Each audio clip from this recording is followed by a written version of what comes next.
All right, let's get right into it. What if the single biggest thing holding you back from real success is your obsession with being original? Yeah, you heard me.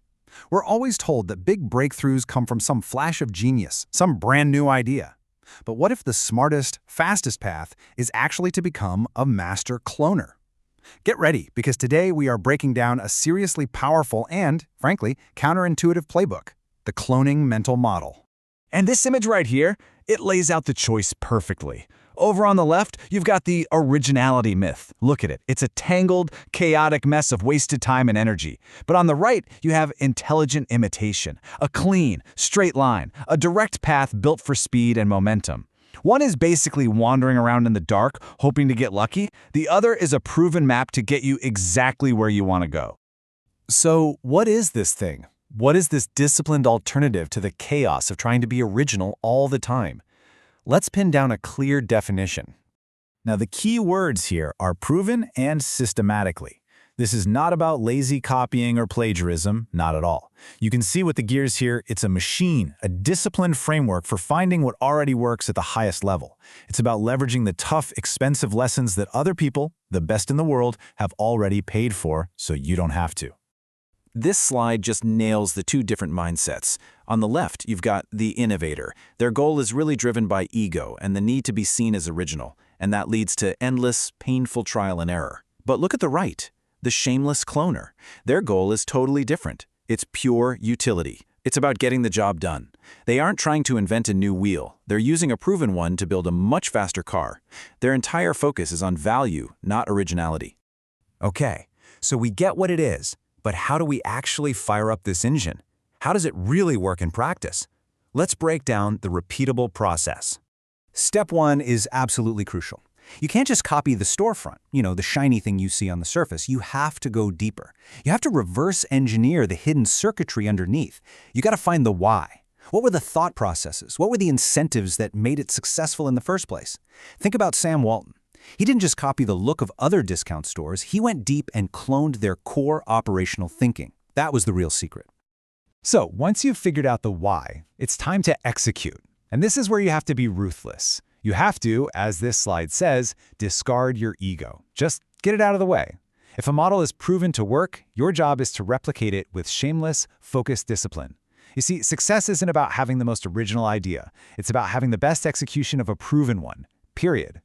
And here we go. This is the psychological key that unlocks this entire process. You have to get this. You cannot build the skill to execute a model if you secretly doubt that it's going to work. Total, unwavering belief is the prerequisite. It's the trigger. If you're constantly second-guessing the blueprint, you're never going to build the house right. Absolute belief has to come first, and then the capability to execute will follow. Okay, look, this process takes discipline. It means you have to swallow your pride, shed your ego. So why bother? What's the reward? Well, it's all about gaining a massive, what we call an asymmetric advantage. So what is it? What's the real prize for setting your ego aside and becoming a cloner? What is the huge payoff we're talking about here? The payoff is this: structuring an asymmetric bet. Just look at this graph. By using a proven model, you cap your downside. See that wall on the left? You've basically put a floor on how much you can lose. The risk of a total flameout is tiny.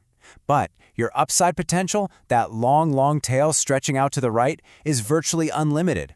It's the investor's dream, summed up perfectly. Heads I win, tails I don't lose much. You're not gambling anymore. You're stacking the deck in your favor.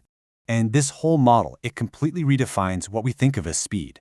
It's based on a paradox. To go really fast, you first have to go slow and be deliberate. Look at the jagged, messy line of rushed originality. It's full of mistakes that force you to stop, backtrack, and start over.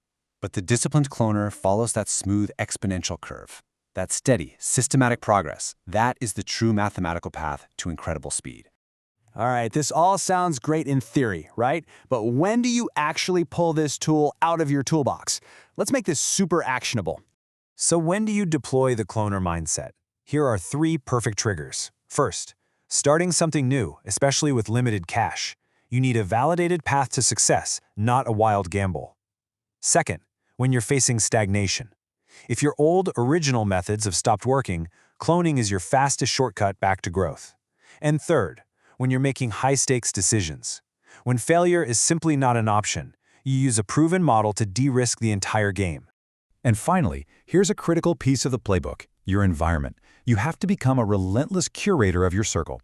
Think of it like a filter. You actively screen out the negative, draining influences, and you intentionally surround yourself with people who are performing at a higher level than you are. Why?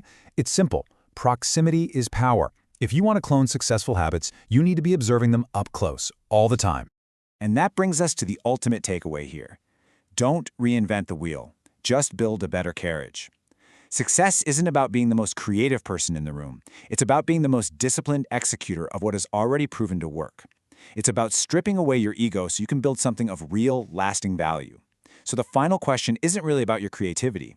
It's about your courage. Are you brave enough to be a cloner,